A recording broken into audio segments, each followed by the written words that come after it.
Welcome to my channel Maasarakarpom. Sequence and series additional question bank question number 101.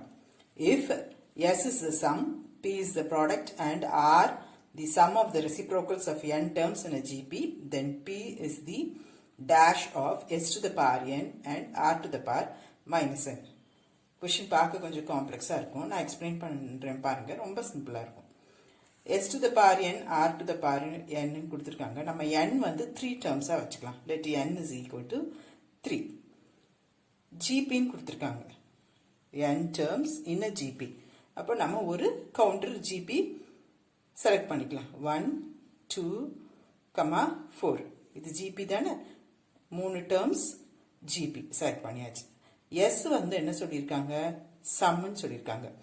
P வந்து ப்ராடக்ட்னு சொல்லியிருக்காங்க. R வந்து sum of the reciprocals of n terms, இங்க 3 terms.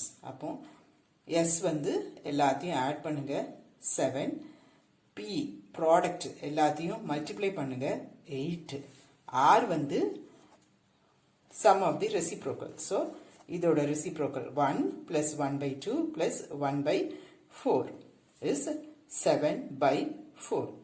இப்போ இது என்னன்னு நம்ம பார்க்கணும். S to the power n and R to the power minus n.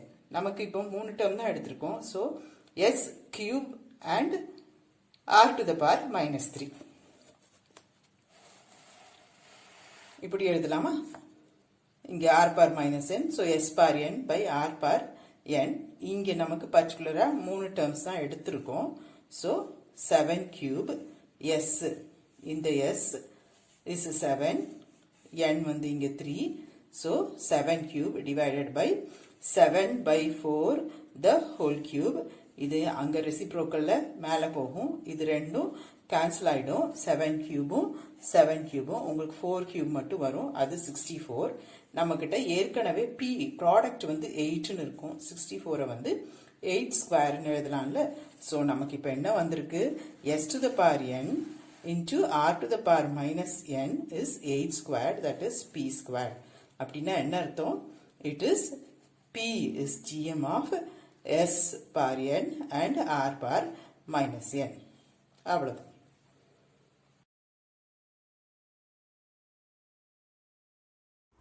Hope this video is useful to you all. Do like, share, comment and subscribe so that you can track and crack. Thank you.